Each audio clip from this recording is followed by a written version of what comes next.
اسی طریقے سے نماز کا معاملہ جو ہے وہ پہلے کیوں نہیں آیا؟ نماز کا بعد میں آ رہا ہے. آت المال علی حبہ ذوی القربى والیتامى والمساکین وابن السبیل والسائلین وفی الرقاب. کتنا دور لے گئے. واقام الصلاۃ وآتى الزکاۃ. یہ ہے ترتیب کے اعتبار سے جو میں نے عرض کیا تھا. یہاں عنوان کیا ہے؟ یہاں نیکی کی حقیقت عنوان ہے. اس کی روح ایمان ہے اور اس کا ظاہر اس میں سب سے پہلے انسانی ہمدردی، اور اس ہمدردی کی بنا پر وہ مال جو بہت محبوب ہے خرچ کرنا. درد دل کے واسطے پیدا کیا انسان کو، ورنہ طاعت کے لیے کچھ کم نہ تھے کرو گے. اگر یہ نہیں ہے تو کچھ نہیں. حضور نے فرمایا من یحب الرفق فقد حرم الخیر کلہ. جو شخص دل کی نرمی سے محروم ہو گیا وہ کل کے کل خیر سے محروم ہو گیا. کسی کو دکھ میں دیکھو اور اس پوزیشن میں ہو کہ تم اس کا کوئی مداوع کر سکو اور نہ کرو، پھر تم چاہے مفسر ہو، محدث ہو، نیک نہیں ہو. تم عابد ہو سکتے ہو، زاہد ہو سکتے ہو، تم مفسر ہو سکتے ہو، محدث، نیک نہیں ہو سکتے. من یحب الرفق، رفق کہتے ہیں نرمی. رفیق ہمارا ساتھی، دم ساز. ظاہر بات ہے آپ کو دکھ ہوگا، آپ کے رفیق جو ہے اس کے اپنے دل میں محسوس کرے گا آپ کے درد. ہم درد کسے کہتے ہیں؟ ہم درد. ان کا درد مشترک ہے. ہم عصر ایک زمانے کے لوگ، ہم جماعت ایک جماعت میں پڑھنے والے ہیں. ہم درد. خنجر چلے کسی پہ تڑپتے ہیں ہم امیر. سارے جہاں کا درد ہماری جگر میں ہے.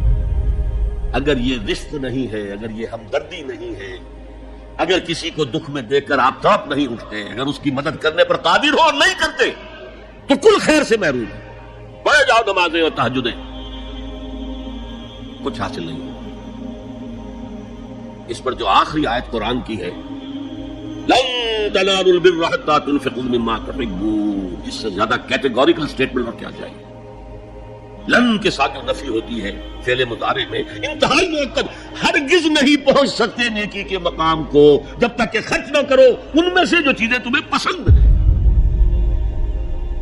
قمیض پھٹ گئی ہے، بوسیدہ دے دو کسی کو، یہ نہیں ہے خیرات و صدقہ، بلکہ جو تمہیں محبوب ہے.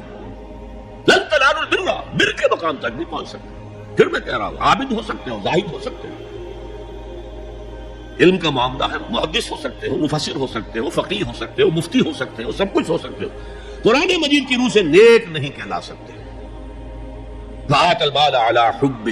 اب اس میں جو ترتیب میں نے کہا تھا الاقرب فالاقرب، الاقرب فالاقرب، سب سے پہلے ذوی القربیٰ. اور اس میں اکثر و بیشتر ہم سے کوتاہی ہوتی ہے. دور دراز کے لوگوں کے ساتھ نیکی ہو رہی ہے.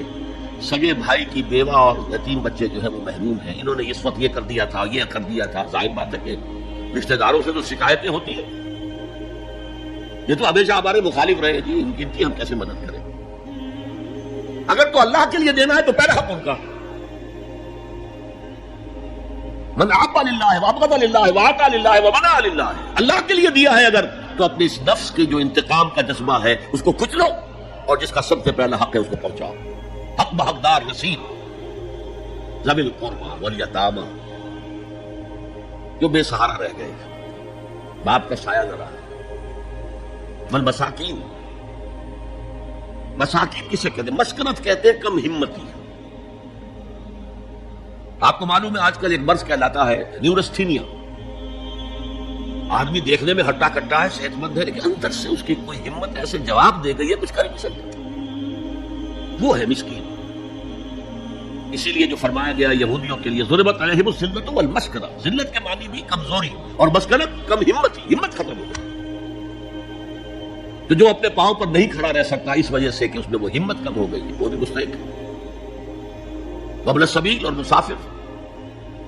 پرانے زمانے میں آپ کو معلوم ہے نہ سرائیں تھیں، نہ کچھ اور تھا، نہ ہوٹل تھے.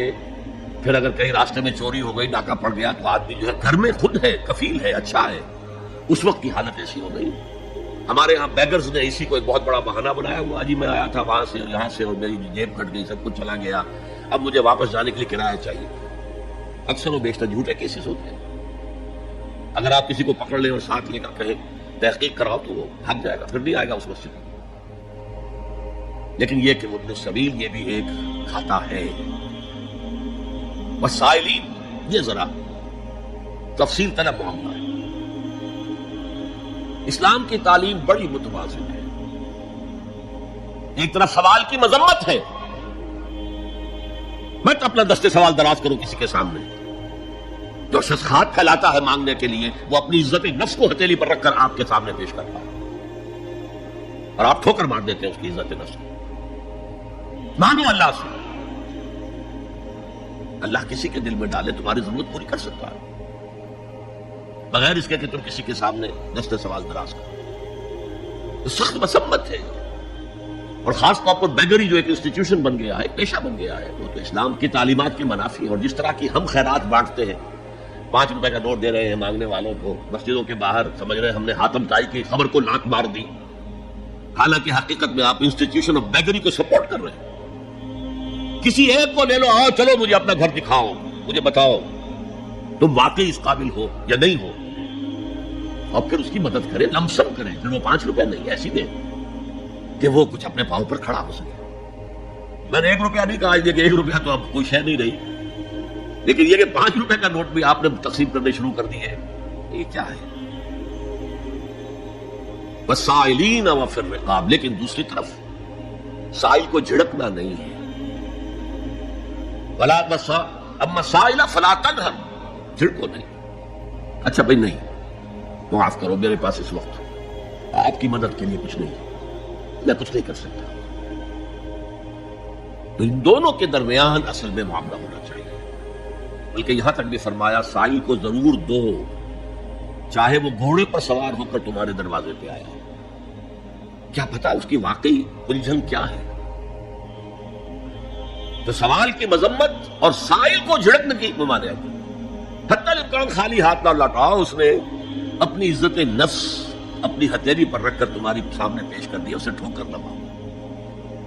لیکن جیسا کہ میں نے عرض کیا، یہ انسٹیٹیوشن آف بیگری جو ہے یہ ایک علیحدہ شے ہے بالکل، اس کا اس سے کوئی تعلق نہ سمجھیے. وفی الرقاب، رقاب جمع ہے رقبہ، گردن. فک رقبۃ او اطعام فی یوم ذی مسغبۃ یتیما ذا مقربۃ او مسکینا ذا متربہ. فک رقبۃ، کسی کی گردن چھڑا دینا. اس وقت سب سے بڑی اپلیکیشن اس کی تھی غلاموں کو، کنیزوں کو اپنے پیسے سے خرید کر آزاد کر دینا. بہت بڑی نیکی، بہت بڑی نیکی.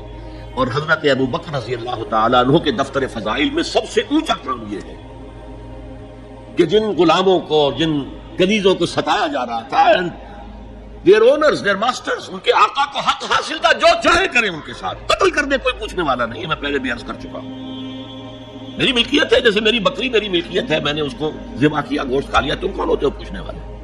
میرا غلام تھا، میں نے قتل کر دیا، تم کون ہو پوچھنے والے؟ ان کو حضرت ابو بکر نے خرید کر آزاد کیا اور منہ مانگے دام دیے. حضرت بلال کے لیے امیہ ابن خلف نے اتنی بڑی رقم مانگی، حضرت ابو بکر نے کہا ٹھیک ہے لو.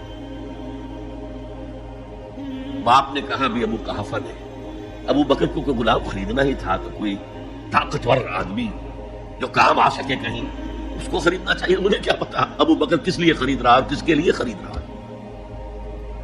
آج کے دور میں اس کی اپلیکیشن ہوگی.